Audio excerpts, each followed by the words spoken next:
xam nga Fatima Sénégal ñun ñëpp ñoo ko bokk mu nekk une république suñ maam yi avant cette république suñ maam yi xeexal ñu pour ñu mën a am la paix et la stabilité amnistie ñu ñëw liggéey Sénégal gars yi liggéey koo ci gis ku nekk président de la république am loo fi def ay politiciens yàgg fi am ay nekk ay opposition yàgg fee am ñuy opposé wu ñu dem ba yàlla def benn parti politique bu tudd PASTEF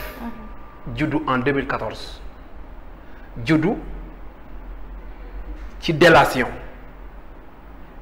c'est-à-dire vilipender wax sosal ay nit yàq ay école ay gor wax ci ay gor loo xamante aman na sax amul ñu nekk ci ba benn xale bu jigéen ak benn responsable politique am problème mu nekk affaire civile ñaari nit ñu dégg ci ay déclaration ay mortal combat ay cooki fin ay antenne ngeen ba fees kër yi responsable après su ngeen fa demee ay milliards ngeen fay fekk cela veut dire que dem leen toj kër yi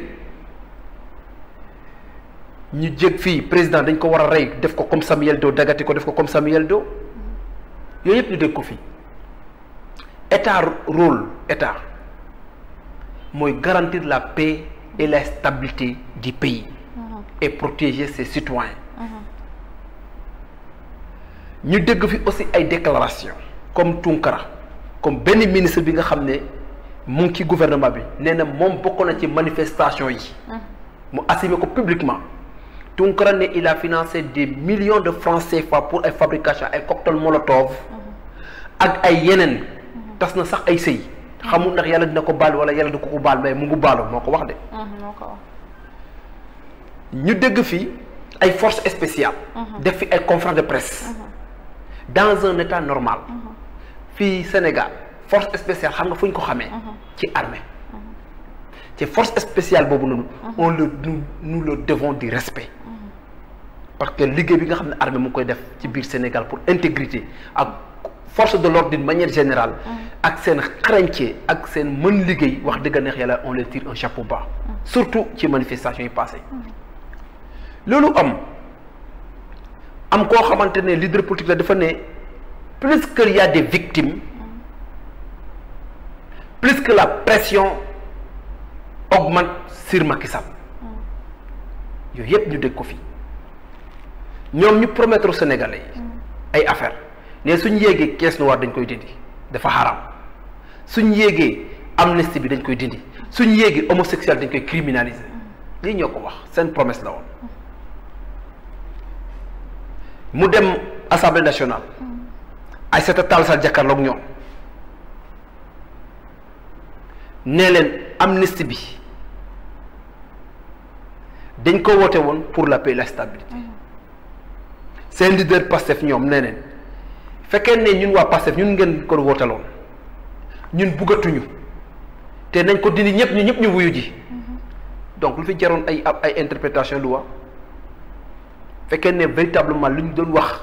gëm nañ ko lu ci jar interprétation loi et li ma gën a reetaan lu ci affaire bi dañoo saraxe booy xam nga li nga saraxe booy dem lijjanti sa non-lieu dem lijjanti sa kayit en catimini pour blanchir sa bopp warut am kenn yëgul xam nga lan moo nekkoon préalable mooy ne nañ dindi amnistie bi non-lieu bi ci Ousmane Sonko waaw nañ dindi amnistie bi suñ dindee amnistie bi ñoom ñëpp ñu démettre leen de leur fonction képp koo xamante ne rek xamuñ ndax bokk nga ndax bokkoo mais képp ku amoon ci ay responsabilité wax ci woon wax yoo xamante waroo ko wax ça sape la stabilité du pays ça peut détourner ça peut provoquer des problèmes par rapport à la stabilité du pays nga yor ay responsabilité dañ ko war a dindi ñun ñëpp ñu nekk ay citoyens ordinaires ñu dindi dem assemblée nationale abroger totalement la loi d'amnistie ñëpp bokk yem rapport fekkee ne am na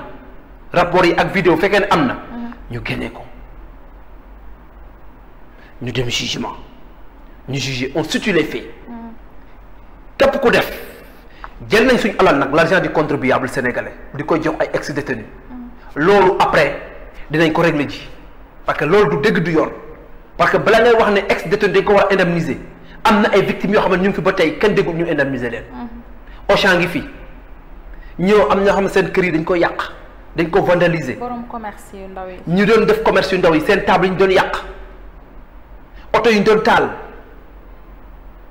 man mii sama bopp guddi manifestation yi maa ngi demoon de benn télévision bu nekk à Mariste di def émission gars yi la foofu sama Ford bu bees tàq 0 kilomètre gërëm na lacrymogène gars yi dañ ko sànni ba mu dugg si foofu noonu ñu àtte émission bu may ñëw ba sama oto bi yàqu nañ ko kayaase nañ ko bu amatul benn njëriñ fa laa ko bàyyi ut taxi dem sama yoon ba tey ak ñeneen ñi nga xam ne yàqul man laajtoo ma dara loolu bàyyi naa ko ñu ko def bàyyi naa ko yàlla mais xam nga ce que je ne peux pas pardonner mooy université Cheikh Anta Diop temple du savoir ñi nga xam ne dañ faa dugg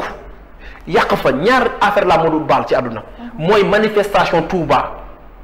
dëkk boo xamante Cheikh Ahmadou Bamba Khadim Rasoul moo ko créé boppam ay samba booy dem fa ne dañuy manifester ak samba booy yi nga xam ne ñoo dem pour taal université Cheikh Anta Diop yooyu la moo digéré ci manifestation yi ak alali jàmbur yi donc tey vraiment c'est ironique ay nit di wax ne on ouvre le dossier pour ouvrir le dossier il faudra abroger cette loi et que ñëpp dem wuyu ji loolu lañ promettre au Sénégal dañ ko def. mais pourquoi est-ce que président Macky Sall dugal amnistie c'est vrai que non-lieu bi ngeen di wax yëpp amnistie bi am na loo xam ne faase na ko mais am na loo xam ne faasew ko muy crime yi muy torture yi ñoom loolu la ñu ubbi tey jii. mooy ñi rey ñu ñëw taxaw devant leur responsabilité ñi nga xam ne ñoo doon torturer comme Pape Abdoulaye Touré mi nga xam ne moom yàgg moo porté woon combat boobu noonu comme li ko loi bi nga xamante ne moom la Amadou Ba dugaloon conseil constitutionnel yépp waxee maanaam Sénégal dafa ratissé ay convention yoo xamante ne mbirum crime ak torture amul amnistie bu ko mën a faase ci loolu la ñu sukkandiku pour vraiment ouvrir des enquêtes par rapport ak meurtre yi ak li nga xamante ni mooy torture yi yooyu président Macky Sall xamoon na ko pourquoi est-ce que mu dugal ñu ci mbirum amnistie aussi. xam nga dafa am li nga xam ne loi moo ko wax. waaw nee na saa boo demee déposer ji une demande de manifestation pacifique. demande de manifestation pacifique saa boo demee déposer ji ko. ñu jox la itinéraire jox la heure bi nga koy pare ak heure bi ngay commencer ak heure bi muy jeex. Le manifestant qui sort de sa maison qui part muy brûler wala mu sànni wala muy yàqal doomu adama kooku il n'est plus manifestant mais on l'appelle un émeutier et un émeutier il court des risques parce que il commet une infraction pénale de destruction des biens publics ou privés loolu la après nag code pénal sénégalais dans son article 316 et son article 317 dafa leer lu mu wax l'article 316 dafa ne il n'y a ni crime ni délit lorsque l'homicide les blessures les coups étaient commandés par la nécessité actuelle de la légitimité défense soi-même ou d'autrui fekkee ne nit ki dafa nekk en situation de légitime défense wala ñu bëgg ko yàqal wala mu ay nit ay sambabo di yàqal nit nga dem sauver ji ko sauver ji ñooñu yow ñu bëgg laa rey te en position de légitime défense ndax cas boobu am na ndax amut on verra parce que le code pénal sénégalais il est là pour tout le monde mu dans l'article 317 mu ne sont compris les cas de nécessité actuelle de défense les deux cas suivants si l'homicide a été commis si les blessures ont été faites ou si les coups ont été portés en jeu pendant la nuit, l'escalade, l'effraction des clôtures, murs ou entrée d'une maison ou d'un appartement habité ou de leur dépendance. Deuxièmement, si le fait a eu lieu en se défendant contre les auteurs de voies ou de pillages exécutés avec violence, il faut l'abrogation totale ou la suppression de cette loi. li ci am mooy ne te suñu force de l'ordre yi suñ force de l'ordre yi dañoo nekkoon en commande service commandé lañ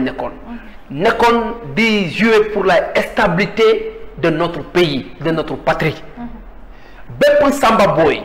boo xamante ne manifestant xam nga ñu ay opposants lañ dañuy organiser ay manifestations mais li ñuy wax les manifestants c'est clair taalewuñu nit pana yàqluwoo lañ nit manifestation pacifique lañ woote nañ dem wax ñaxtu li nga xam ne moo ñu métti ñu wax ko mu jeex ñu ñibbi mais ana manifestation ak dugub Auchan door pistolet dugub Auchan daji ko jël ay saaku ceeb sàcc la vandal la déliquescence la délinquance la képp ku ko def